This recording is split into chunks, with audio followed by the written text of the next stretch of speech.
Welcome everybody back again to the American Regional Qualifiers. This time day number 3, match number 2 after seeing a full game series in match number 1. Nice. He got a whole lot of the games there. You know, he got that experience. And I think we were talking about this off stream already, but I have full 3 games as a prediction as well, based on, you know, what I've seen in the match history here. And you guys can also check it out at IESF.gg. But yeah, in game number 2, you guys will be accompanied by me, Mirko, still together with Naisu though. Naisu, how you doing for match 2, man? Hey, man. I'm excited. The sun is rising over here, and you know, maybe that's a sign for 3 games ahead of us because we got Ecuador versus the Dominican Republic. There it is, Ecuador versus Dominican Republic. And if you guys did what I asked you guys to do earlier, which is check out the website iesf.gg, you guys should be able to check out the official results and standings page on the website for the Americas Group A. And it does seem like for both Ecuador and Dominican Republic, they're actually currently tied up for second place in the group, 2-1 and 2-1.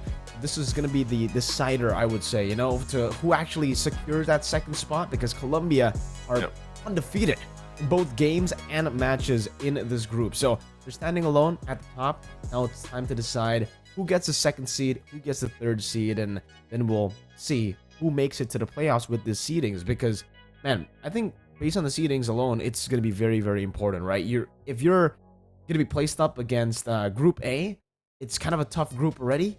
US and Mexico, both teams are really, really good, very experienced too. But let's take a look at Ecuador here, because we already got a taste of Ecuador on day number 1 up against Colombia, with Einar still in the lineup here.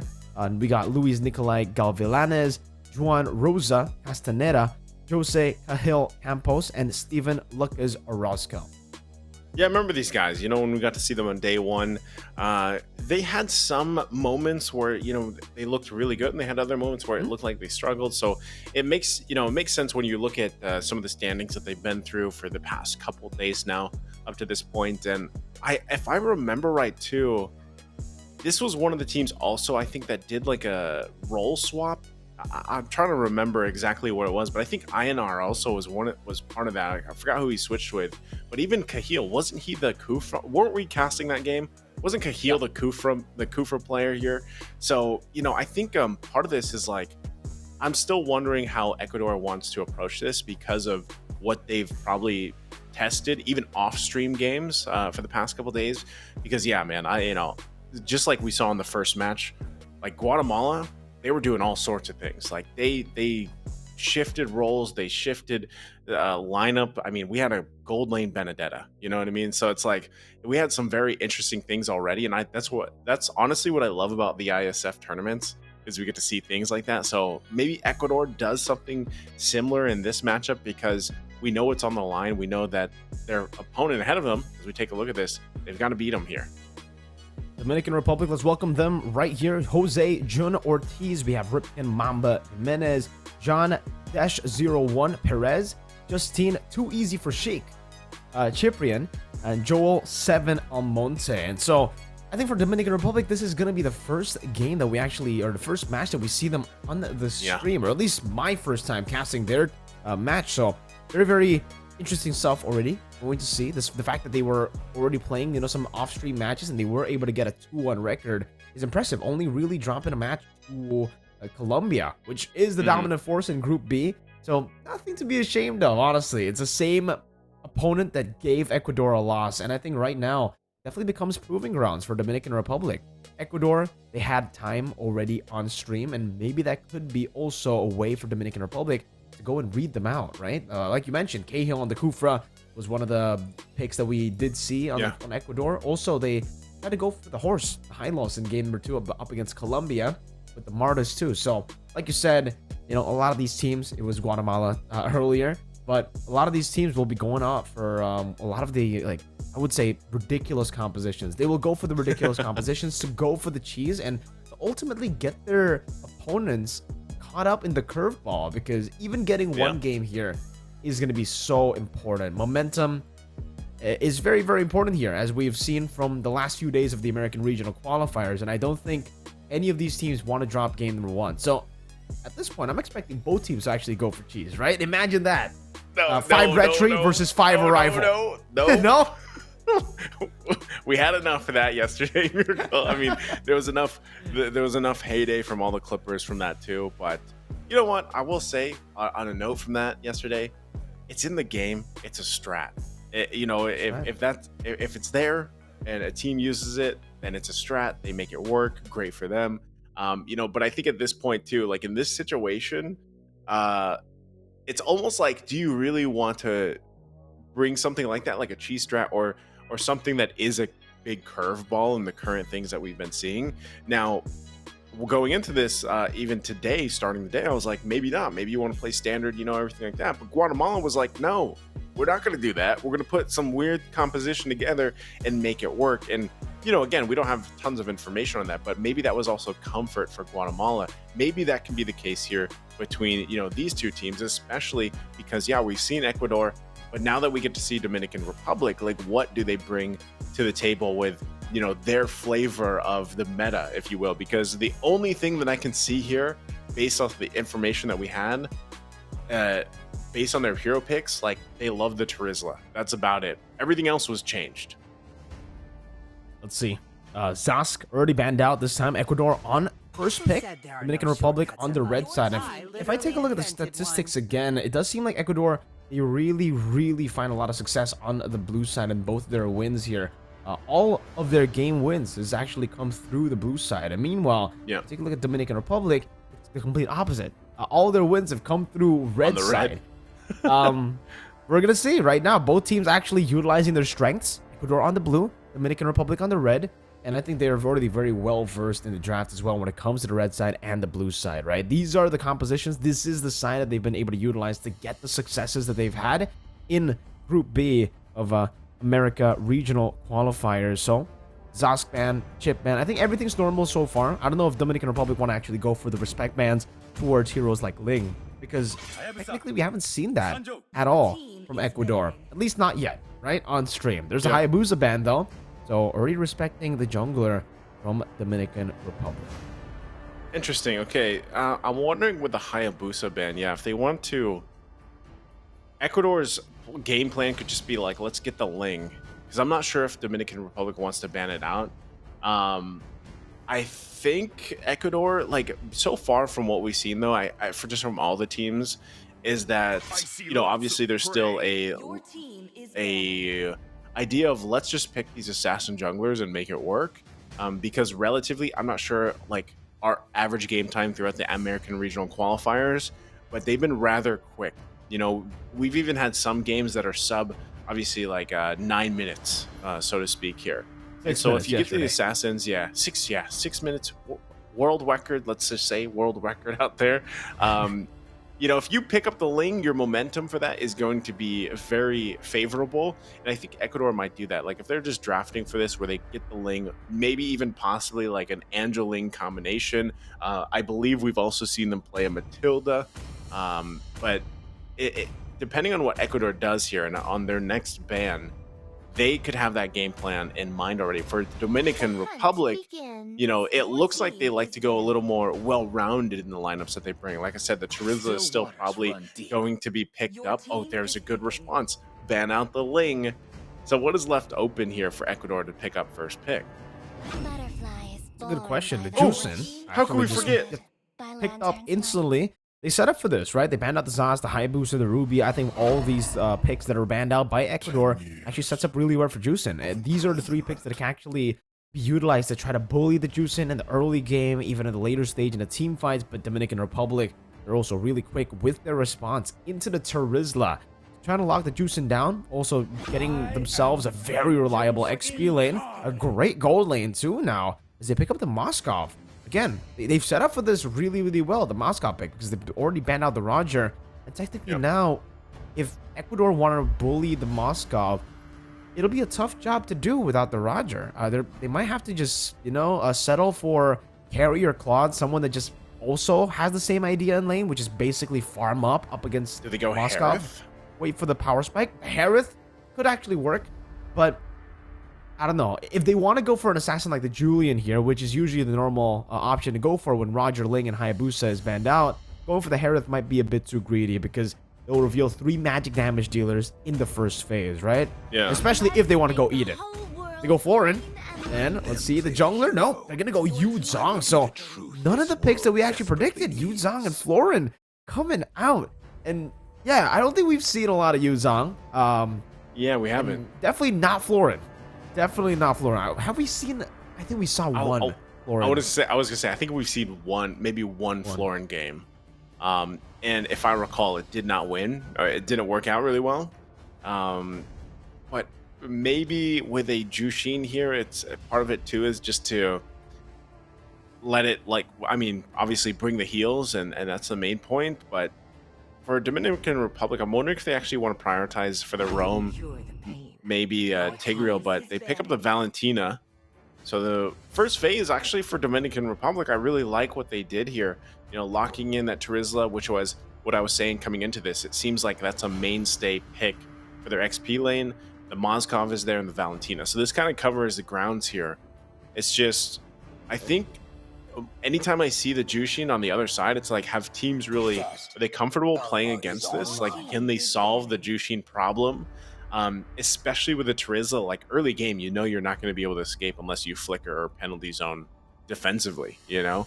And it's something that might have to be solved with that second phase, because you can see that, what is that? Is that an alpha ban? Yeah, I think it's an alpha ban that they take out. I think with the alpha ban, it actually does make sense. It does fit into what the composition actually wants to achieve, right? Because it's a brawling composition with a little bit of sustain added in with the floor in there. So taking out the alpha is a good option to go for. And you can already see for Ecuador, they're actually doubling down on that strategy. So still, they're going to go for, you know, a sustainable composition with the Floor and Yu Zhong and the Juicin. They're ban out the X-Borg, something that could have been a great answer to a composition like Ecuador. A lot of melting, and a lot of the value that you get from the later, longer fights with the X-Borg. Now my question is, when it comes to the bans, because Dominican Republic are actually going to ban out the Akai as well, which even though it does fit in the plan of Ecuador, I'm just personally not a big fan of. You know, the Panda has really fallen off of prio list in the last few tournaments. I think you know where he MSC went previous match? Did you see? He went Rome. Rome Panda. I think actually, if you were to pick up a Panda, might as well go Rome, because in the jungle you just get farmed so hard, and it's gonna be a Martis ban for the final ban coming from Ecuador. Fredrin coming out now in the jungle. This is something that we do not see at all. We haven't seen. I don't think we have, or maybe some of the matches I haven't casted. Yeah, not for ISF, the American Regional Qualifiers. Have we seen a single Fredrin pick in the jungle? So back an old flavor, back to the old meta with the Fredrin. Usually, if you go up against the Fredrin, a lot of different junglers would love to go for the Baksha, and I think it also does fit in their composition here. They can pick up a hyper carry in the gold lane. Something like a Claude would still work, but if they're gonna go for the Florin, Yu Zhong, Zusin, Natan would just be a solid option. Dominican Republic don't really have any dive either to really threaten that Natan. Yeah, let's see what they go here. I like the fact that, we are kind of throwing it back a little bit with Dominican Republic. And even further back. There's the Natan, so you called that, but I don't think either of us were expecting this, the last pick, the Ballman, to show up here. Definitely not. This is a very NA thing, though, right? I mean, we did see this in NACT as well. I think it was BTK and Moba Zane who utilized the Ballman, won the tournament 2 on that pick. So, hey, it's Dominican Republic with a Hellcurt roam, it seems here. It technically could be Fredrin XP, Terizla roam, and Hellcurt jungle. We've seen variants of, a lot of these picks. The Hellcurt has been nerfed, by the way. Just a bit, not the craziest of nerfs, but still, it's a nerf, and it might actually impact a whole lot of what the Dominican Republic might not be able to do anymore on the Hellcurt here, especially considering I understand their idea behind the Hellcurt. They are severely lacking the dive to actually get towards an Natan, so they needed something like a Hellcurt. They needed something that can actually dive to the back. I just feel like it might be a bit forced here. I'm thinking it could also be maybe like a band-aid solution to the Jushin, like a little bit, like at least make it a little bit harder for her to, because most part Jushins sit back, they're utility mages, they try to get the flares off and then pull in the team and everything else, and they could just go for a Dark Knight Falls play and make that work. Who knows? Well, we're going to see how it gets to work out here. Ladies and gentlemen, match number 2, game number 1. This is the decider of who gets second place in the groups. The Group B of American A. Here at the IESF American Regional Qualifier. It's Ecuador taking on Dominican Republic. And we're already seeing, some of these strange picks, quote-unquote strange. Pretty normal if we just, move back a couple of patches ago with the Fredgen in the jungle. But, man, vengeance on Nikolai for the juicing. So just as you mentioned that technically the Hellcat could be a way to try to counter the juicing, I think the vengeance is a great way to actually stop that from happening. Yeah, we'll see this already. A lot of poking happening here. Einar could be in trouble. Scoots on out. Gonna be just fine. And now Nikolai gonna be the focus here. This could be the first blood already. They have to go a little bit longer. First blood, though, for the Mamba. Able to get the first blood on the Hellcat. Not even using an execute. So holding on. Discipline action with the execute. Now on the top side. Des 0-1. Be in trouble. The shot since it isn't gonna be enough to get the kill, though.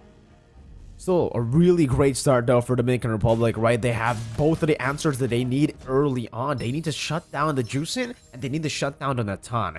If Rosa and Nikolai both get shut down, it's really going to be tough for Ecuador to actually look for damage. And not to mention that it's also a scaling composition here with the Florian and the Natan. So if you fall way too behind in the early stage, especially to a comp like this with a Hellcat, it's going to be really tough. And again... Ooh. Wow, look at the damage. Rosa gonna be in trouble. Mamba picking up another kill. Panini just there to help lay down some covering fire, of course. But this is kind of scary. At this point, you're dealing with a Hellcat, let alone 2 early kills. It's gonna be a little bit troublesome here, especially when we get to this turtle take. Sheesh. Again, it almost seems to happen as I say it. Mamba with the Hellcat, really just trying to shut down the Natan now. And the fact that he's going to lose the entire wave, and they're going to go straight to the turtle now. Good setup. Oh, Mamba going to jump in. They go in with the penalty zone too. Einar is going to be the focus. They just hold that turtle right there, but Mamba is finally going to get punished down. Einar will fall. Still possibly looking for more. Dez goes under the turret, but it's a double kill for Nikolai. Still, though, June on the run. Oman still there, has to get out, but that's turtle secured for Dominican Republic. But Ecuador gonna fight back, gets 2 kills. Good response here coming in from Ecuador, and that was the response that they desperately needed to actually keep themselves in the game, because if Dominican Republic took that turtle and took the fight with the turtle, it would have been disastrous, right? That 1,000 gold lead that Dominican Republic had. Oh, Mamba again, this time just really coming in and trying to pressure Rosa, which will work, by the way. Really good stuff. Yeah. Nikolai coming in as well into the bottom side, trying to relieve some of that pressure away from Rosa, which is great for Ecuador. Again, they need to play for Rosa. As long as Rosa actually, either one, right? As long as Nikolai or Rosa, either one, scales up to the mid game properly, they're actually going to have a very, very good time as they get into the mid to late stage. But you can already see Dominican Republic, they don't want to let that be too easy. They still want to put in as much pressure as they can, try to get that gold lead. Oh, good play there. Dark Knight Falls going to be used, then goes in. Rosa uses the entropy to dodge that, but they might be in trouble. They might still get sandwiched in here. Especially the team's going to just be around the corner. Respawn. Rosa takes the spears, but it's going to be just fine for now. Rest of the team finally showing up. Spinning to win. Einar looking for the target here. Crashes down on June. Killing spree for Nikolai already. Gets the double as Panini's going to fall too. Here's another. Grabs him back with the flare. Rosa completely fine. How did Ecuador just get everything in that? You want to know how? It was miscommunication from Dominican Republic. It almost looked like they were going to go for the full dive there. 3 members posturing up in between the turrets, getting Rosa so low. But in the end, they didn't decide to commit, despite Panini going in with the Spear of Destruction. He landed the Spear of Destruction. He waited just a bit, waited for the rest of the team to maybe look for or go in first. But then Panini went in, still not enough damage to take Rosa down, had the entropy to get out, and it just left Panini under the turret all alone. And now it's Ecuador who are holding control of the turtle. Oh, right here, Mamba just around the corner. Oh, man, gonna go in, gets the retry off. Penalty zone gonna be used. There's the follow-up. Dragon form gonna be finding into the zone. Will be able to find Mamba, but lacks a damage. Spirit of Destruction comes through, but they don't follow it up. It's Cahill that gets a double on the floor end, though. 2 fall for the Dominican Republic. Even though they got the turtle, they lose the team fight. And now it looks like they're going to lose the turret too. Mamba going to be in trouble, has to get out. Will be fine again. It looks like, you know, with this hell curve pick, it's working sometimes, but it's struggling now for Mamba. The time is ticking. In Ecuador's composition, this is basically a ticking time bomb. They're waiting for those item power spikes to hit for Rosa, for Nicolay. The fact that they have the early game lead here is through better control of these team fights, because honestly, when it comes to neutral objectives, it's been Dominican Republic in control. Better retreats coming in from the Fredrin, and now they're going to go into the bottom lane to try to siege it down. Gonna push him back. Deadly Stinger's just not doing too much damage right now. Ooh. Oh, he gets dragged with a flare. Dark Knight Fall's gonna be used. Mamba won't get dragged from the flare any further. Nicolay should be all right. He gets back in time, but yeah, they just wanted that turret. That second one now for Ecuador here. They got the space advantage to work around with. Looks like they're gonna be a trade though, cross map here for Dominican Republic. Will be able to finally get a turret themselves. The rest of the team going up there. Looks like INR. No, Lucas could be in trouble, actually. Everybody on top. Lucas going to be the one to fall. Nicolay now joined with INR. Wants to fight back. Drags him back with the flare. Mamba waiting patiently. Does not have the Dark Knight Falls available just yet, but the rest of the team showing up now. Dez could be in trouble. Stinger's going to be used. Hidden Terror there to follow up. They go in a little bit further. Dragging him back more. They get him down with the Appraiser's Wrath, though. Dominican Republic will strike back in the exchange. They've evened things out economically here, nearly tying the gold lead. Pressure is definitely on Dominican Republic to try to get that gold lead, to try to get that snowball, because, again, now Rosa jumps in. Rosa jumps in again, and Dark Knight Falls. He's going to be in trouble back with the flare. Penalty zone going to find 2 marks. Oh. Spirit Destruction comes in. Panini unleashing on Cahill. Rosa's the one to fall, and the turtle's going to be secured by the Dominican Republic again. Panini finds Cahill. Nicolay's going to be next on the chopping block. Couple spears away, but the shield from the beacon will be enough to keep Nicolay alive. Better than just going down, but still, it's pretty much neck and neck for both the teams. Great escape coming in from Nicolay there on the Juicin. Yeah, utilizing the beacon really well to actually escape, but man, well played to Dominican Republic. Just as we were saying, you know, it's a ticking time bomb for Ecuador. They really have to wait for those item power spikes, and for Dominican Republic, the pressure's all on them to go and get that power spike back towards their side, and luckily for them, you know, some of their power spikes have actually hit, like the War Axe into the Queen's Wings for Dash, Panini as well, already getting the Golden Staff, and obviously Mamba securing some of the big item damage, items for damage too. Now terrifying. The Stinger, Nicolay. Vengeance going to be used. I'm not sure if that's going to be enough. The Stingers can't pick up the kill, but Appraiser's Wrath will be able to. Old Man comes in, a whole lot used to take out that Jushin, even with the Vengeance. So the great answer there from Dominican Republic here. Yeah, as you were saying, some of these items are falling into place. The power spikes are coming online for both teams, I would say. It looks like the eyes are set here on the tier 1 in the mid lane. Entropy going to be used. Look at the damage coming out. Lucas will go ahead and punish Mamba. Now INR has the heals already. Dragon Form going to be used. They get the flicker out from June. They have to back off a little bit longer, but Lucas going to be the one to fall. And now Dez duking it out with INR. Has to back off. Appraiser's Wrath going to be used. They'll pick up the kill on INR. Now Rosa could possibly be next. Entropy dropped down. Will force Panini back. So still, it's just so close here between both teams. And Ecuador doing everything to hold on to the tier 1 in the mid. It's just trades after trades after trades, and it's great for Dominican Republic as of right now. The fact that they've gotten a 3,000 gold lead here is massive. In the night minute of the game, this is where they have the big power spike for their composition, and they need to use it. They're on the Lord already. This one's going quickly. Not sure if anything can be done about it. Ooh!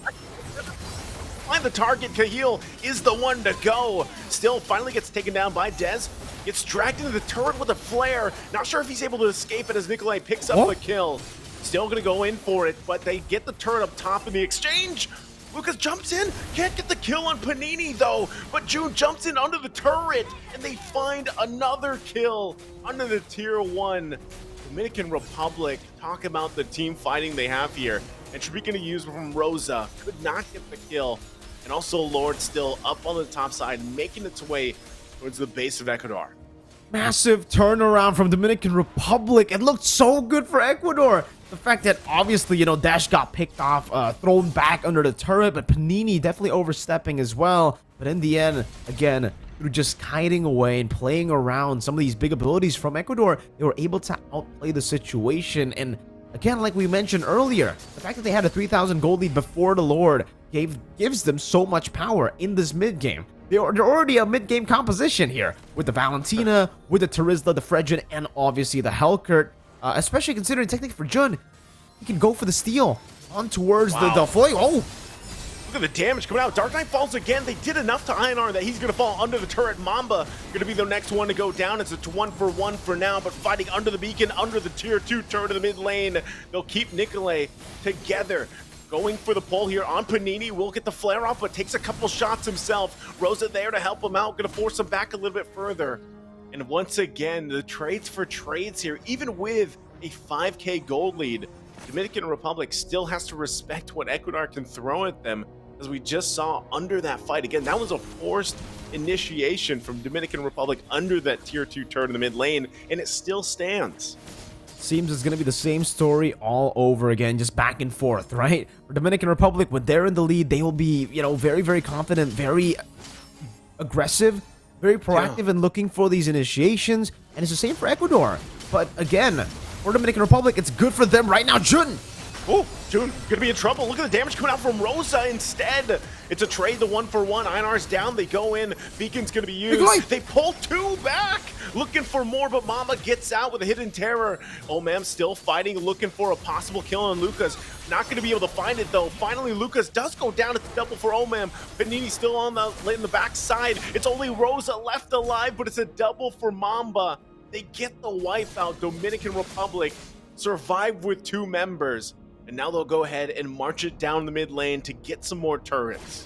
What an outplay from Panini. I don't know if that was intentional or that was just really good timing for the Rose Gold Meteor. But he was able to buy the Rose Gold Meteor as Nikolai jumped in alone versus him, right? And then after that, obviously, we did see the help coming in from Mamba too on the Helker, just jumping in, getting the Terrify and getting the Stingers. And this is all led up for Dominican Republic to go for another Lord. And this time, it's going to be the Enhanced Lord, a big boy in the Land of Dawn. 6,000 gold ahead. Not counting the Lord Advantage that will be utilized for sure in the 12th minute of the game. And for Ecuador, I would say, if we're to take a look at the grand scheme of things, it's still okay for them, despite the Enhanced Lord. They're probably going to lose a base turret here, but even then, they have proper wave clear. They have a solid front line with good healing coming in from Cahill. Really depends on if Cahill can stay behind or if he gets picked off by Mamba. That's going to be a completely different story. But again, if Rosa gets his item power spike, this is still going to be very, very troublesome for Dominican Republic. And right now, I think he's already on the way to the Holy Crystal, but still quite far off away from the Divine Glaive. And at this point, the Holy Crystal by itself isn't going to be very threatening for for Dominican Republic. He's going to have to wait for the Divine Glaive. See if they can buy enough time. This Lord in the mid lane, sieging the base here. Could possibly lose all the turrets. They jump in on the top side to get the beacon out from Nikolai. Lord's going to be worked on though, so it's actually going to be held here in the mid lane. They hold on that mid turret for now. The next waves are going to be pushing in. Jun grabs the heal from this floor. Ooh. Rosa jumps in. You can see the damage is there, has to be respected. That heal's already going to be used from Jun, and that might be all the Dominican Republic can get. Some key items being picked up here too. Rosa's now got that Holy Crystal you were mentioning. A little bit of defensive items locked in as well. Heal and Luca pick up some big ones. This is a strong point for Ecuador. And they get to actually play inside fronts back. Oh! Whoa! Penalty zone used. The Piercers come through. INR though, going to be the one involved to fire back. Rosa. That's the damage. The Republic back a little bit further. Now we can get more from that. Omam just a little bit late to the fight here. As Jun now with the rest of the team, they'll go ahead and take the resources, these buffs. Orange buff for Dominican Republic. Not sure if they can actually assault these base turrets though. I mean, they got the one on the top down, but ultimately they might actually have to wait for this next Lord, despite being up almost 10,000 gold. This is crucial moments here for Dominican Republic.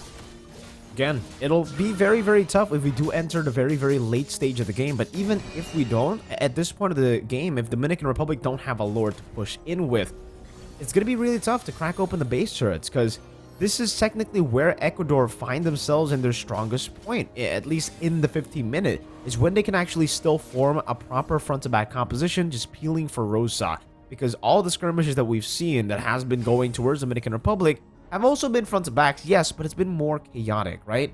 You've been seeing Mamba just jumping into the midst of the team fight, getting a few of those Terrifies in, and that leads up to a whole lot of difference making in the team fights itself. But when you're forced to play a very coordinated, a very structured front to back up against Ecuador in their own base, it'll definitely be very tough against Rosa on the Natan. But luckily for them, they can just slowly but surely wait for the Lord to come back up, and it is already back up right now. It's an enhanced version of the Lord, so not going to be the evolved Lord that can actually really fully threaten the game, but still, it's better than better than nothing. Look at the push. It seems like they're going to reset it. Oh, great split push down below.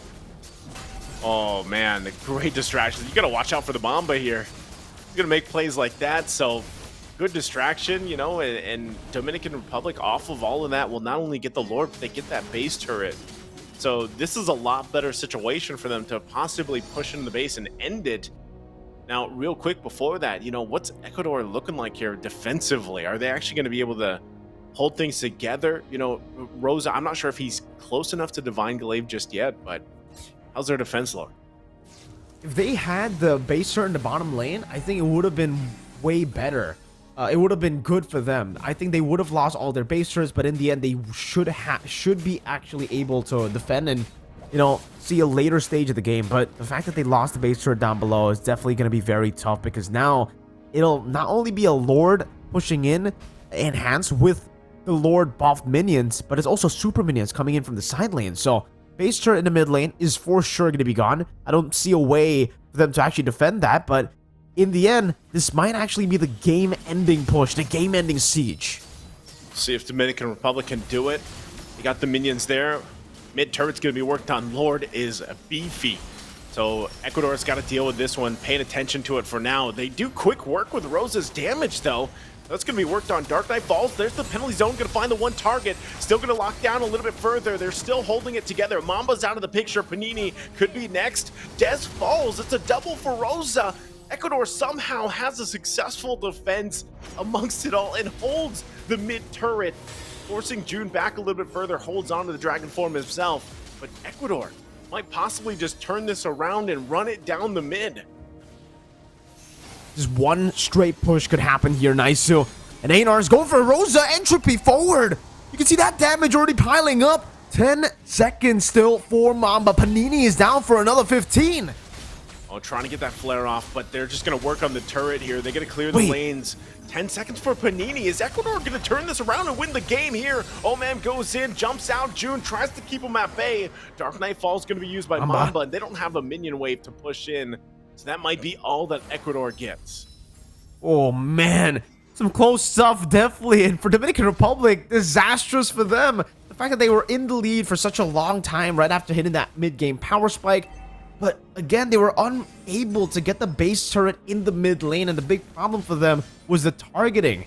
Terizla, Des was able to flicker penalty zone into the back, bought so much space. But then Panini decides to Abyss Walker forward to actually hit the members instead of the base. And that's what actually enabled Ecuador to look for that amazing team fight. Not only were they getting chunked down by the damage, obviously from Rosa, that is quite massive now as we've entered the 18th minute of the game, 19, but the turret was also taking a lot of their HPs down slowly but surely. So Dominican Republic, they definitely have to be a bit more disciplined, actually way more disciplined when it comes to the sieges, and the Evolve Lord will definitely help them do that. But again, if they don't manage the waves properly, if they don't manage their targeting properly, the same thing could happen. Rosa got a few big kills there, and he should be able to... Oh, down below! Whoa! Oh, Mamba actually gets spotted out and taken out. Spirit of Destruction actually going to find Rosa. They're going at it 1 versus 1. Rosa's still alive, so they're fighting for the Lord. Panini's going to lose the battle, though. Still now for the Lord take here. Quite a lot of action happening across the map, and now Dez takes the Appraiser's Wrath, but he winter crowns it, flickers up, but it's not going to be enough as INR picks up the Quill. Ecuador, somehow, someway, with multiple efforts across the map, will now take the Lord here, unless Omam can do something about it, but he's forced out of the pit. Despite it all, Rosa will take and secure the Lord here. The base of Ecuador fully exposed, but because of they found Mamba and then they won the 1v1 against Panini, Ecuador possibly able to end the game here. Lord still making its way down the mid. Oh man, trying to get back to the base, trying to heal up. Mamba's back up. Panini will be back up in 5 seconds. Is it going to be enough? Mamba looking for that backside entry. Will not be able to find it. Now Rosa could be in trouble here. Dark Nightfall is going to be used, but this Lord is too much to handle as it focuses on the base, and Ecuador, despite it all, will turn around the game and take game 1. Absolutely well played, calm, composed, and cold, stone cold to the very end. Even when they had the Enhanced Lord up against them. 2 base turrets down with amazing split pushing coming in from, Dominican Republic. They stayed so calm up to a point where they can actually look for a comeback, and they waited for that item power spike. We kind of talked about how this composition was built to scale. If we did see the Divine Glaive get built up, if we did see, the Natan get to the later stage, and especially the Florin too, with that healing, it'll be very scary for Dominican Republic. That's why it's a ticking time bomb, like we've been saying all the way from the start. And unfortunately for Dominican Republic, they were not able to disarm that bomb despite their best efforts. And we're going to take a look at the highlights here to see exactly what happened in that game all the way from the start, because I think this has got to be one of the biggest blunders at the start of the game, where they actually tried to go for the dive, miscommunicated it very hard, and in the end weren't able to get it done. Gave 3 kills away to Ecuador, and that's what really gave Ecuador a chance to stay in the game. Because let's say Dominican Republic, imagine them having the lead that they had in the 9th minute, in the 10th minute, but all the way from the start of the game, right? That's a 2,000, 3,000 gold lead from those skirmishes. Had they stayed a bit more disciplined, had they trusted the decision making more, and had they not hesitated as much, I feel like they should have been able to actually get the game under their belt in the 15-minute mark. But again, because of these small mistakes that they made in the early game, it gave Ecuador so much more space to farm. Even here, right, where they're actually trading equally. Best fight to take here when you're a composition built to snowball. Up top, Rosa's still farming. In the end, they still do win this because, again, for Ecuador, they also overextend quite a lot here. But still, if we're talking about these 50-50 fights, and if we're talking about how chaotic it is, it's very... I don't know how to describe it, but it's definitely not optimal for Dominican Republic. They definitely wanted a bit more cleaner in this game up against Rosa. Great outplay, by the way, from Panini here, buying the Rose Gold Meteor. Don't know if that's timing or if he actually sold that item to get to the Rose Gold Meteor, but extremely well played to, I think, the 15-minute. It was still extremely well played, but this is the big blunder that we were talking about as well earlier. The minute was there. They dove in to give space for Panini, and Panini decided to Abyss Walker forward, but instead of hitting the base turret, he went for the hits onto the members, gets shot by the turret, gets shot by Rosa, and gets taken down. And really impressive stuff from Rosa down below. Not only was he able to solo kill an assassin, he assassinated the assassin, really. Mamba was the one assassinated there, but he also got the Moskov. That's a 2-for-1 special for Ecuador.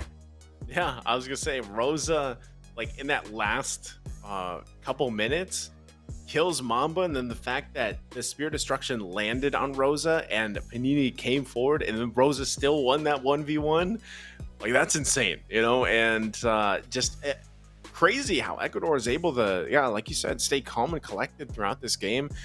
Imagine too, like early on losing that base turret in the top and then holding on. They had the pressure from that split push from Mamba that took the bottom turret down, and through successful defense, held on to the mid turret, and eventually, through it all, turned the game around to take this game number 1.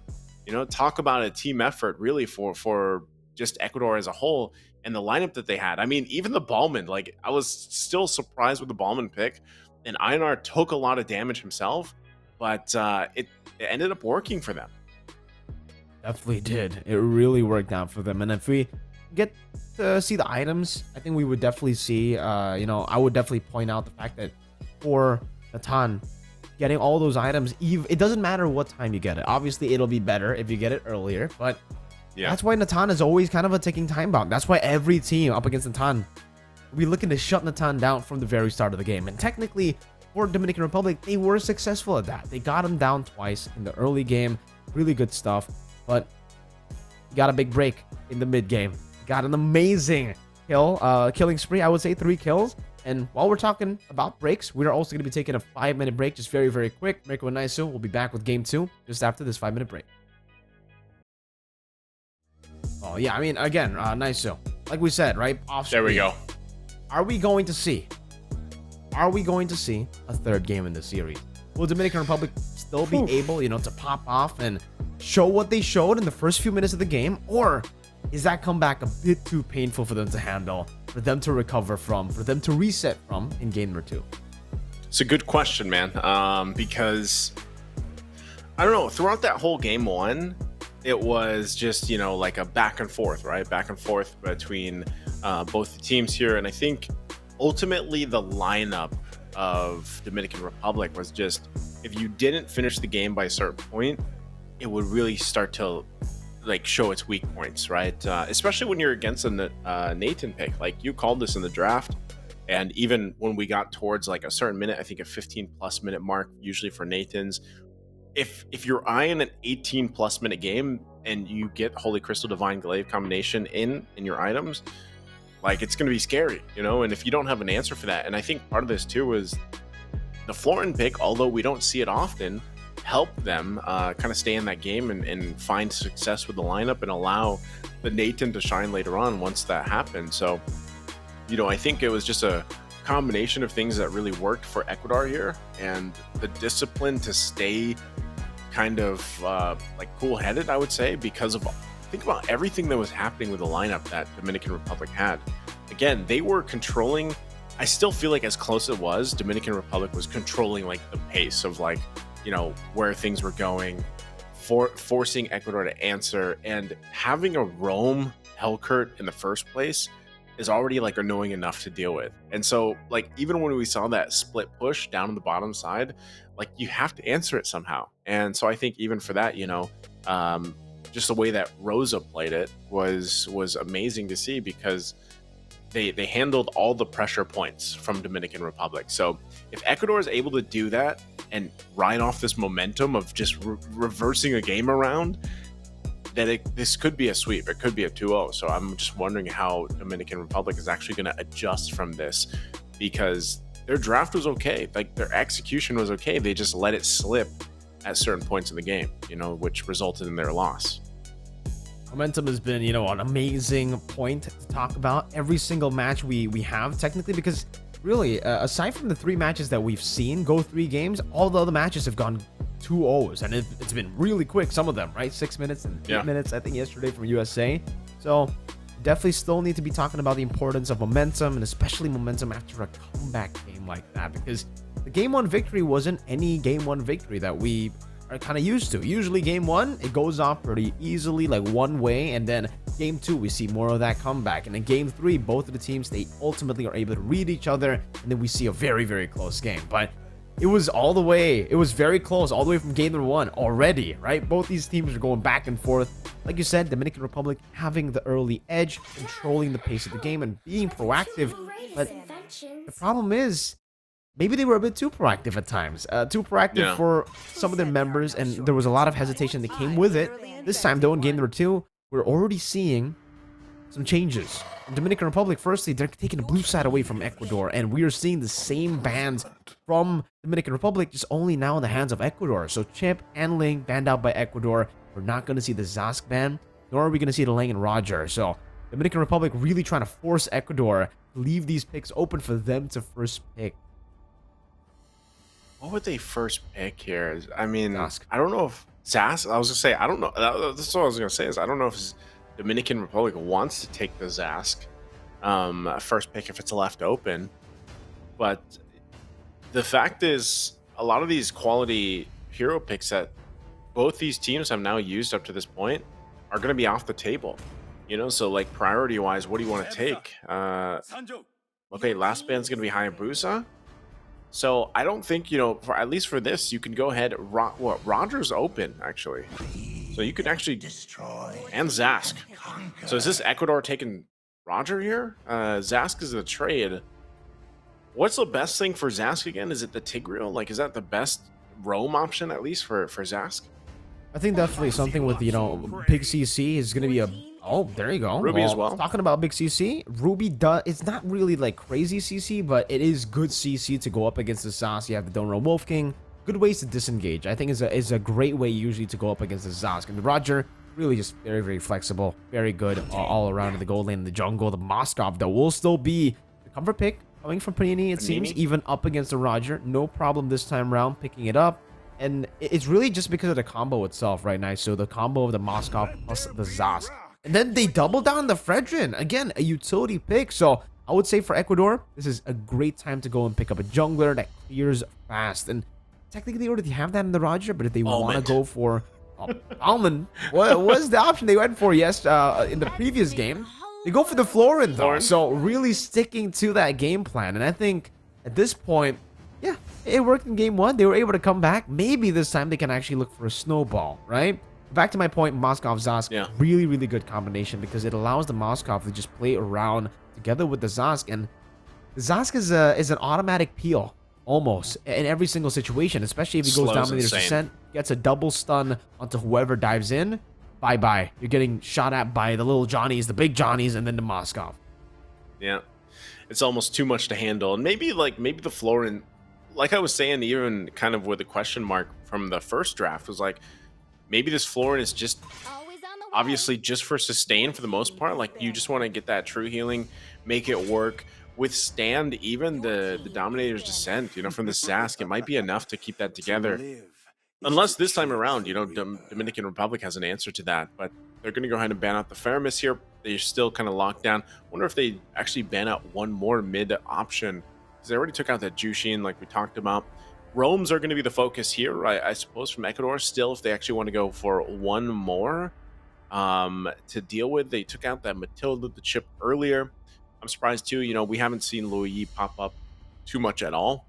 She's kind of fallen off a little bit as of late, but still could actually pop up in some of these compositions. It's going to be an Xborg that they ban out here. So we'll see what the choice is. Dominican Republic, lastly, will take out Lilia. Still focusing on that mid lane. So mid lane for Ecuador, do they pick it up here? We still have Valentina. Valentina's still available. You can actually maybe even a Vexana if they want to go that route. But there's a lot that they could actually still bring to this mid lane. But they need some burst, I feel like. They need some magic burst to deal also with this Zask. So unless it is the plan, like, let's just take Valentina. It's open. Yeah, I think the Valentina is a good option to go for. You can go for...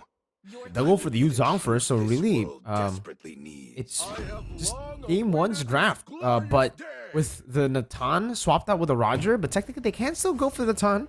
It's a Lapu Lapu pick, though, for Dominican Republic this time, with Turizla banned out by themselves. And I will say for the Lapu Lapu, I'm not really a big fan of the Lapu Lapu pick nowadays. It doesn't really find as much value as it did before. Because back in the day, Lapu Lapu, there was a time where this hero shined really well, great all-around playmaker, amazing damage, and super tanky with the bravest fighter. Back then, the damage reduction was ridiculous, the healing was ridiculous, but now it's kind of tough to actually pull it off, especially up against a lane bully like the Yuzong. And they go for the Novaria too, so it's Novaria roam and it's Zask mid, relying on the Fredrin to be the sole frontliner. They go for the Sicilian as well, and man, we're going to see a full front-to-back battle. All right, try to outrange the Zask. I like it. Okay, Sicilian. This has been a pick that we have seen popped up, especially here in the American regional. Do you sponsor? Is Mamba? Is this actually Mamba playing this? Yeah. So they doing a little switcheroony? I think so. I think they are doing a little switcheroony. I think for Ecuador, it's the same case, because I thought Roger would be going gold. No, it's Jungle Roger, and it's Ruby Gold. So peeling for the Sicilian. I'm not sure. We'll have to see, I guess, in the game if they want to try to use the Roam Zask and then Novaria mid, or maybe double Roam setup. I'm not sure myself. It'll definitely be either way. Yeah. Yeah. Either way, like those are two quality hero picks. So whether it's Rome Navaria, I actually would think it'd make more sense to have Rome Navaria, but we'll see exactly what they do. But yeah, the Sicilian, man, it's been popping up a lot lately, and you know, teams have found success with it. So let's see what happens here. Let's go. Let's get into the land of Dawn, ladies and gentlemen, for game number 2. Once again, for Ecuador, one step away from taking the crown. Second place here in the groups to actually get them an easier way, or a better way, I would say, in the playoff match. But for Dominican Republic, they just gotta take it one step at a time. They still need to win this game to equalize first if they wanted to have a chance to actually go and get that second place cemented down for themselves.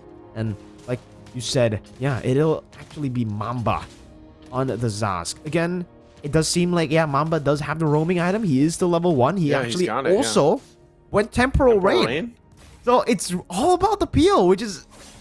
I'm not a big fan of this choice to go for. I mean, again, for the Navaria, I think for Zask, I get it, you know, as roam. You can just play with the Dominator's Descent, but you really need resources, especially after the change with the attack speed growth into your magic damage to deal damage. So I'm not too sure how this will work out. I guess we'll only just see in the team fights, and especially considering, you know, for Navaria, you don't need those resources. You can actually, you're cool. You're cool just throwing out, you know, these Astral Spheres, opening up the map with the Astral Echo. You already provide a lot of utility. I don't know if you have, but I at least have never seen a roam Zask before. So we'll see how this ends up working out with the lineup they have. I mean, I still can see where this concept can work for Dominican Republic. And, you know, maybe this time around, part of it too is like this, they just want to answer like building around this lineup. Lapu Lapu's probably my biggest question mark aside from that. Now, Panini had a pretty good game, I would say, you know, previously, but this time around, we'll see how he's able to perform, get the Spirit Destructions off and everything else. But this first turtle for the taking, they're just going to go ahead and start it up. Look at Mamba jumping into the descent, going to force it back. Look at the damage actually on Lucas. Oh man, we'll be able to get the turtle. And now can they win the fight here? But the return for it all, Rosa will go ahead and get the first blood. Still going to battle it out. Mamba could be in trouble here now. He's gotten everything used up. Einar on the hunt, jumps in, takes too many shots from the turret. Will not be able to get Mamba down. So it's a turtle for some kills here. Oh, Spirit Destruction going to not find its mark. The battle for the orange buff here. Dez will go ahead and Braves Fighter in, pushing him back. And man, what an exchange. And the fact that they don't really lose anything almost, right? Because Rosa rotated from the gold lane all the way to the turtle side, and Panini hasn't gotten a single hit on that turret shield, not just yet. He'll be able to shove the wave, and Rosa will be down a level. But I think that is a very, very okay trade to go for. You know, Rosa on the Ruby, not really meant to go for farm anyways, not really meant to have a gold lead up against the Moskov. It's really about the team fighting and how you can help your team, enable your team to go for the team fighting. It's all about enabling Einar and Nikolai. And I think we definitely got to see that there. Mamba with a Temporal Rain. It's doing a lot of damage, but this is where the Zas does well. For Rome, at least, I feel, right? In the early game, and then maybe in the very late game if he gets his items. But in the mid game, he's going to fall. Nikolai, what happened there? Picked off in the middle, and now full dive on Rosa. Cool. Rosa here. Cahill's going to join the fight, but this is a lot to deal with. Dominator's Descent going to be used, and Appraiser's Wrath will find the kill on Cahill. Now it's all Rosa left alone. The rest of the team not even close to Rosa. Well, he actually flickers too. Not sure if that was even worth to use a flicker with everyone so far away, but Rosa will fall, and Dominican Republic will find some key pickups here on the top side, plus a bunch of extra gold. Einar going to jump in, forcing Panini back a little bit further. Yeah, this is a lot of just bad things happening for Ecuador here early on. You can see that gold lead spike definitely now for Dominican Republic. The fact that the Moskov was able to get so much gold off of that turret and all the kills are on the Fredrin means that they'll actually have a pretty good front line for their composition, at least in the early game to the mid stage. But once we get into the later stage, we know how the Sicilian can stack up. We know how the Roger can also deal a lot of damage in the mid game, which is going to be definitely very, very scary for Dominican Republic. But still, great control over the neutral objective. They were able to secure it as well. So far, the Fredrin, Omam, though, hasn't been able to miss a single one. Oh, Braves Fighter. Wow. Braves Fighter with the Dominator's Descent, and once again, flying up around, but Omam will go ahead and get this turtle. Einar trying to run, takes a shot to the face. Des jumps in on the flicker, but gets the return. They go for the 1-1. Einar will pick up the kill. Ecuador able to find 2 kills in the exchange at all. Oh, Spirit Destruction not going to find a target to follow through with. That's 2 turtles for Dominican Republic. But man, Ecuador able to keep things together with a little bit of decisive play. Same story as game number 1. Dominican Republic controlling the neutral objective, setting up better, but somehow, some way, Ecuador the ones winning out in these team fights, punishing Dominican Republic and making the game go equal. Again, by no means should this be an Ecuador win in a lot of the setups, because Dominican Republic are always first to it. They get the neutral objective, but it's always been them overextending, which has been the problem. I think that dive as well, very unnecessary from Des on the Lapu Lapu. The bravest fighter, the stun already to zone Einar away from the turtle was great. The fact that Omam got it again was great too, but I guess this is also a big problem for Dominican Republic in the early game, with the fact that Omam has all the kills means that the goal really isn't distributed properly for Dominican Republic. I think it'll definitely be better on the hands of Jun, Panini, heck, even Dash compared to the utility jungler, who is going to fall off because Einar is already a level ahead despite being 2 kills behind Omam, despite being 2 turtles behind. Already going to be very, very difficult for Omam. I'll see, I guess, how he can actually itemize to try to be a beefy boy up front, because with Ecuador, especially the fact that Nikolai was able to get the shutdown, they're going to be scaling up into mid-game monsters with this composition. I mean, that's a Sicilian special, man. Like, you get to mid to late game, like you're just going stacks for stacks for stacks, you know, and at some point, like, those bad impacts are going to hurt. You know, we've seen this in the previous. Wow. Oh, man. He just got a kill. Yeah, bottom side, they took out Lucas. Looks like the focus was that tier 1, and he's like, you know what, guys, go ahead and start up the turtle. I'll get the kill, I'll get the turret, I'll come here, and I'll get the turtle. You know, they're going to be 3 for 3. So Dominican Republic doing a really fantastic job at securing objectives. And so it's really got to be up to Ecuador to kind of match this or even outdo it. Einar is going to have to jump over the wall in that Lycan form as he does. They still want to possibly fight this out a little bit further. Rosa could be in trouble here, gets taunted, and it will go down now. Cahill under the turret fighting Omam. This is what the kills did for him. They made him quite tanky, and now Cahill gets shoved in the wall. Can't escape that. Panini comes in, grabs a double kill. Another turret's going to go in the hands of Dominican Republic, man. Ecuador really struggling on all fronts. Good stuff now. Again, recovery for Dominican Republic. The fact that they were able to get the neutral objective, plus also rotating towards the side that Ecuador were trying to react to. They were trying to mirror the maneuvers coming from Dominican Republic, you know, Dominican Republic on the turtle. Ecuador tried to go for top side, but unfortunately, with their composition, they're more of a reactive comp. They don't really do too well when they actually are forced on a proactive move, when they're forced to actually go for the lockdown, because they don't really have lockdown at all. Rosa, very conditional ways to actually get the I'm Offended, to actually get that CC in. The same goes for Lucas. They don't have a Divine Judgment. They don't have these, you know, big initiators like the Tigreal or even the Grok to stun people up. So they're really relying on re-engages, I feel, at this point. And it seems like Omam is already going to go in with Mamba inside. Oh, Omam actually was able to steal that away too. So 3 neutral objectives and 1 purple. Man, that's tough. You know, I guess, like, that's the way you can look at it, is those kills early on just allowed Omam to be a unit. And this is what, you know, Fredrin does. Wow. Okay, they're in trouble here. Under the turret they go. A little bit further. No one's going to go down just yet, though. Still holding on to the mid turret, the tier 1. Take a look at the items, too. This is what I was saying. You know, look at Omam's build. You know, he's even just got, like, 1 completed item, and that was the Thunder's Belt, man. He's that tanky. The rest of it's all chop suey. Even Einar is actually going to go for the Thunderbelt. I actually spoke about this with Arashi just a few hours ago before we actually cast the match about the Thunderbelt meta, because a lot of different players have just been going for Thunderbelt. Even non-tax Rosa goes in. 2-man, I'm offended. Oh, Nikolai, go. The bad impacts are going to hurt. They're going to find 2 targets.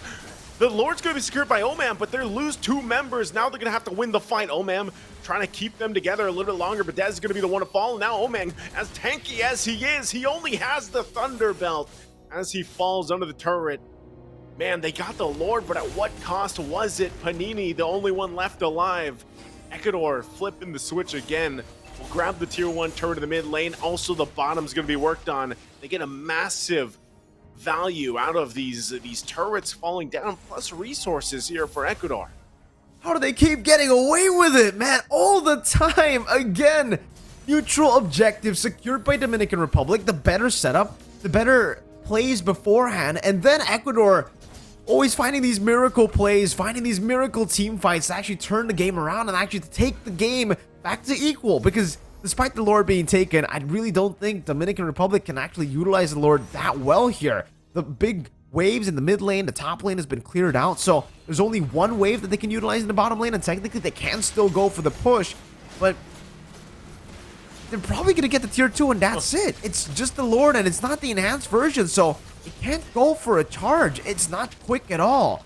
The fact that Ecuador are always able to find these big plays means that Dominican Republic, they got to find a way, at least now, to think about how they can actually escape after getting the neutral objective, because a lot of times in game 1, a lot of times in the first few turtles, they were kind of forced. No, actually, they overextended themselves. But in that team fight, particularly in that Lord take, they were the ones who were forced by Ecuador. Ecuador were the ones that they were just way more decisive in their engage. Going in, even Nikolai flickering forward, and now they want to go for tier 1 in the mid lane. Okay, they're just doing everything. I mean, it feels like Dominican Republic, like they really want this mid turret down. Not sure if Ecuador still actually wants to punch this one in. A lot of ultimates from both teams were used in all of that, but they're going to fight for the purple buff now. Not sure if Dominican Republic will be able to save this. Dragon form going to be used, of course, by Lucas. Pushes them back a little bit further. You can see the bad impacts are starting to hurt, man. Also, the last item that was picked up here by Nikolai was the Wishing Lantern. Even on the flip side, June, got to respect the damage from there. So we're just getting to that point for both lineups here to have that power spike and a little bit of defense too. Well, Wind of Nature now picked up for Panini. So I think when you talk about it, like for Dominican Republic, and what they got to be able to do here is just now utilizing Panini, making sure that he's okay and he's alive. The peel is there. Mamba's going to take a ton of damage. Goes in with the Dominator's Descent. But still, is he going to be able to survive this? They're going to put the pressure on a little bit further. Mamba one hit away. Panini waiting patiently, and that's Ecuador. They're going to call it off. They know the Lord's coming up here in just a few seconds. That's the answer to the Zosk. Someone that can actually outrange the Zosk. Something like a Sicilian. It seems like it's been working thus far. But again, it is a Rome Zosk this time around with Temporal Rain. Don't know how it's actually good, maybe up against a real mid lane, but it actually is going to be a good setup again for Dominican Republic with the Moscow pushing up top. And the Spirit Destruction not connecting. They go in. He missed, and Mamba's going to be the first one to fall, so he's got to make his way still there. Lord's still up. They're going to find in. There's the bad impact. It's going to find Dez now, too. Down 2 members. Lord goes in for a reset. The heal does take a shot, though. They still have some of the heals left available. Dominican Republic, and they stall this out a little bit longer. Oh, man, can't even get close enough. Can't run away. Do not run. The Wolf King will be able to grab him now, and the bad impacts and the Lord go in the hands of Ecuador. And just like we saw previously, despite in gold, it's pretty much even. Ecuador able to find these wins that gives them the favor in the team fight. Now they just wait for this Lord to get ready to march towards the base of Dominican Republic. They've been winning. They've been outplaying Dominican Republic through being more decisive. That's all, right? I mean, it's really very simple for Ecuador. All they need to do is engage whenever they see an opponent, whenever they see a man's disadvantage. And Dominican Republic, it really does seem like they're overthinking a lot of these situations when they are behind. When they're ahead, they're the ones overextended. They're the ones making mistakes. And now it's going to be a very, very big mistake. Oh, Rosa! Huge. I'm offended. Going to find Panini the perfect target. Lord's still going to be worked on here. Mid lane going to be the focus now. Dez takes the brunt of the damage. He's going to be forced out. Mamba has to flick around on top of it. Lucas, quite low, will get shot right in the face. Nowhere to go. Right on the mid turret's going to fall here. Now Ecuador down only 1 member to 1 for 1 for now. Do they still look for more? Possibly. Could this be greedy? Bad impact from the backside. Nikolai, look at the damage coming out. They'll find Omam, pushing him back a little bit further. And still down 1 turret. Make it 2. Rosa will clean up the bottom. Their eyes set here on the top. Mamba left alive with Dez and June. Echo's going to be dropped down, and now Panini back up. I think that's all they get, but they get the base fully exposed of Dominican Republic. 3 base turrets, Naisu. And again, if you take a look at the stats, this is Ecuador have done this with 1 Lord. 0 neutral objectives before this first Lord. This was their first neutral objective. And they get 3 base turrets up against a composition that, if you look on paper, should actually be able to defend a few different Lord fights. I mean, 3 different Lord sieges. They have a Moskov, they have a Novaria, they have front lines, and they have a Zosk as well. And really, I gotta say it, man, I'm not a big fan of the Zosk role. We already said this multiple times, but I'm gonna reinstate my opinion here, because it just hasn't been doing anything. Early game, it was doing good. It actually got Lucas very, very low, but that was about it, right? In the mid game, you're gonna fall off hard without some of these resources, without some of the items that you should have damage by this time. But the fact that he's top damage is already, I guess, very, very concerning. Even more concerning. We were criticizing Mamba, you know, on the roam Zosk for not having as much resources as you would in the mid lane. But the rest of the members here are not doing as much damage as a roam Zosk. So I think it's kind of a whole team problem at this point. But for Mamba, can you imagine just the fact that he doesn't have resources, Naisu, and he's still doing this much damage? Imagine if he had resources. Some of these fights that were close to Dominican Republic, if winning, it could have been a stomp for Dominican Republic. But because the Zosk is in Rome, he's capped to only dealing that much damage. And now Ecuador are starting the Lord again. And this time, they can really just go for fights. They have 3 base turrets. They don't care. Okay, again, maybe this spear will land from Panini. He's still going to put pressure on the top side. Rosa's going to jump in with the I'm Offended. Lord's going to go in on the reset. They want to win the fight here. Einar taking too much damage. Will fall to Mamba this time around. Top of the charts. Panini still pushing on the top side. Rosa goes down in the exchange. Ecuador in trouble here. They have to send Lucas up top. And now this could be a Lord for the taking. The bad impacts are there. And it's not going to be enough as Omam gets the Lord. Mamba will finally fall. The flicker out from Nikolai. Panini jumps in, cleans up the kill. Dominican Republic with a huge swing as they get every member except Lucas down from Ecuador. Just when we think there's going to be no more turns, when the goal lead is too massive, when the advantages that Ecuador have is a bit too much, of course we get another miracle turnaround. But this time, for the first time in this series, it's Dominican Republic who actually come out on top in the comeback and are able to go and push out in the mid lane. And again, for Ecuador, it's going to be very, very scary for them to go for the defense up against this composition who is built to poke, who is built to siege. No Mamba, so that is going to stop them from actually getting these base turrets, but it's a step in the right direction to scale up, especially for Panini here, who's going to already be hitting some of these big power spikes. And even for Jun, you can see that Astral Echo together with the Sphere doing so much damage towards the members of Ecuador. Only 1 base turret taken down with the Enhanced Lord. So technically, even if we do wait up until the next Lord, it's still Ecuador who have the advantage. 3 compared to 1. But if we're talking about scaling, I definitely got to give it over to Dominican Republic. Yeah, it's more or less going to be the same thing that we just saw, where they plant Panini on the side lane and they just let him push. You know, they just allow him to push, do his thing, and then hopefully spear destruction in. And if he doesn't have to, if they can win a team fight without him, then that's fine. He continues to put the pressure on these side lanes for now. There you go. You can see, too, June really starting to pop this damage off. Echo going to be dropped down. They already used the Dominator's Descent. They jump in under the turret.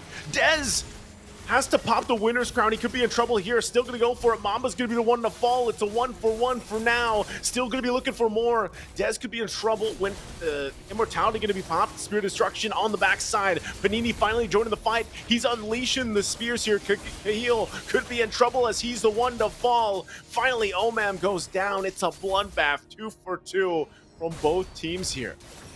And again, it's just back and forth. Even despite, you know, that lead the Dominican Republic were able to find back in their favor, Ecuador are still able to kite away. And if Nikolai stays in the back, if this is the way the team fights are going to go, it's still going to be massively in favor of Ecuador. The late game does favor Dominican Republic because they have more members that can actually shoot out. They have more ways to outplay Ecuador. But again, if they go back to just the normal style of front-to-back compositions, then I'll give it back to Ecuador. They have a solid front line. They have amazing peel. They got healing as well. And to back it all up, they got immense damage from the Sicilian. It's no longer that early game Sicilian that just tickles you. Now it's a late game Sicilian. Panini might be able to go for this. Lucas already using the Furious Dive. Lucas could be in trouble here. He can't win this 1-for-1. He's gonna have to Dragon form out of there. So already a crucial ultimate down. Panini doing exactly what we mentioned. This Lord's gonna be a little bit harder to take though. So even for Dominican Republic, they want to be careful in how they approach this one. Panini will go ahead and push this wave in a little bit further. Ecuador knows it, so they'll take their time on the approach here. Slowly but surely. But if they do play it slow, it's actually, again, Ecuador who have the advantage. Because right now, it does seem like the waves are set up properly for Dominican Republic. And props to them for being able to do that. Rosa goes in, though. Oh man, could be in trouble. They get a huge stun. There's the Spirit of Destruction. Panini gonna be able to find the mark, but INR will punish Panini's placement and the positioning. Nicolay trying to help out Cahill there against Omam. Omam could be in trouble all by himself against 3. Appraiser's Wrath will be able to find Cahill, but he's in trouble. Both junglers in their own danger zone. INR trying to stay alive, trying to run Immortality on Omam. He gets out. Does he actually escape this somehow, some way? He survives. And now Luca's going to be the target here. Gets focused in. Nicolay trying to help him out. Bad Impact will find the Immortality. Pops him a little bit longer, and Omang will run. INR chooses to go down the mid, but he gets snuffed out from June. Talk about the story of the series here between these two teams, man. Well played to both. Well played to both. Great outplays happening left and right. Panini definitely overstepping. Nicolay missing a lot of those bad impacts that could have given them the win there. But in the end, it's a 21-minute game for, you know, a possible equalizer or a possible 2-0 for Ecuador. And again, the longer the game goes, the stacks are just going to keep coming in. Lucas got to be careful. Oh, Lucas. Is he going to be able to get out? He has a Dragon form. He doesn't use it just yet. Now he finally does. Nicolay helps him out. And also, they get a crucial cooldown out, too, from Mamba. But still, no one can commit to this. I mean, both teams really showing the damage from the mid laners here for both of them. And again, it's just a stalemate. Panini still going to do work down on the bottom side, split that in. If they can get another base turret down from Ecuador, that'd be great for Dominican Republic, because really that's the advantage, like you mentioned earlier, for Ecuador right now. INR is actually being forced down, chased down by Omam. Omam really just trying to force him in a position that's not going to be favorable for them. And again, this time, control over the Lord is towards Dominican Republic, but now with the wave in the bottom lane already dealt with, gonna be a lot of slow pushing waves. Rosa goes in. Oh, they're going to go for it. Mamba, Immortality going to be popped. A little bit further, they finally pick up the kill. Lord's still up. Who's going to be able to get it? It's INR. INR secures the Lord, and it's a double. And they're falling apart from the Dominican Republic here. June trying to help out the team. Panini has enough damage himself. Oh, the Spirit of Destruction won't be able to land. They still have to deal with the Lord down the mid. Full force, full team from Ecuador. They're just going to wait a little bit longer. 40 seconds plus from the members of the Dominican Republic. Can Panini and June do it? June swinging around the corner, trying to delay the Lord a little bit further. But the rest of the team just going to punch it in, going for the base because the minions are there, and Ecuador will finally do it. At 23-35, they'll sweep Dominican Republic. We thought for sure, Nisu, that there was no way that we get a full clean sweep in this series because of how close it's been in Group B for American Regional Qualifiers, America A. And we get to see it. We get to see it from Ecuador, 2-0 win. And it's the same pattern as game number 1. It's the same pattern for Ecuador. Miracle team fights that give them the win. And we just got to give massive props towards Ecuador for being able to pull this off again. Because this time around, it almost looked like Dominican Republic, they were getting so fed up with the comebacks that they were able to make a comeback happen for themselves. But in the end, not enough to actually take the game all the way towards their favor. And Ecuador is still able to stay calm and composed, and it has to be the 3 base turrets that were taken down way too early that gave them a win. And it all came down to the early game again. Because, again, if we're talking about this composition for Ecuador, Florin and Sicilian, this composition should never... I mean, they had no right to actually be winning this hard in the early game in the turtle pit as well. But they did. The fact that they did gave them the opportunity to go for a lot of these big team fights as well. And at this point, the fact that they were only down by 3,000 gold, and the fact that Dominican Republic again were just so scattered as as they run back. Panini goes bot, Jun goes towards the mid lane together with the team. They're always scattered. If you can definitely notice a pattern in a lot of the skirmishes that Ecuador were able to get around the Lords. Very scattered from Dominican Republic, and that's just not how the composition wants to play. With it only having one frontliner, with it being very reliant on Oman, we can't expect the full chaotic staggered composition like that to work out. And you can see, even if they go front to back in the 14th minute, it's a bit too late because Nikolai is already scaled up to a point where he can actually just throw out bad impact and deal so much damage. This is what's really impressive, right? They got three base turrets in the 14th minute. That's something very rare to see, especially considering it's not even a marksman in the gold lane, Naisu. But somehow, some way, despite the 3 base turrets, despite that massive, advantage they have, they weren't able to actually get the Lord here, and it actually looked very, very promising for Dominican Republic. They could have maybe even pushed it further to get more base turrets. I think if they went for the Lord push up top and then the bottom as well, they should be able to get 2. But the fact that they only got 1 definitely halted their comeback a bit there, to a point where Ecuador could just play with the waves. And even though Panini was doing a good job actually clearing the waves in the bottom lane, these slow pushes that are constantly going to be pushing in will always catch up to you. There's no way for you to constantly be, there and also in the team fight together at all times. The Moskov kit technically does give you that opportunity, but you still got to land it. And it definitely sounds easier to do or to say than to do, to land that Spear of Destruction. Yeah, I mean, he had some that he landed, and it was good, but obviously that's always the struggle. You gotta choose between also that split push and then joining the fight, but that's just insane too. Look at Nikolai's damage, almost 100,000, right? And I was really curious. I wonder how many stacks he had, because those bat impacts were definitely starting to really hurt, especially that 20+ minute mark.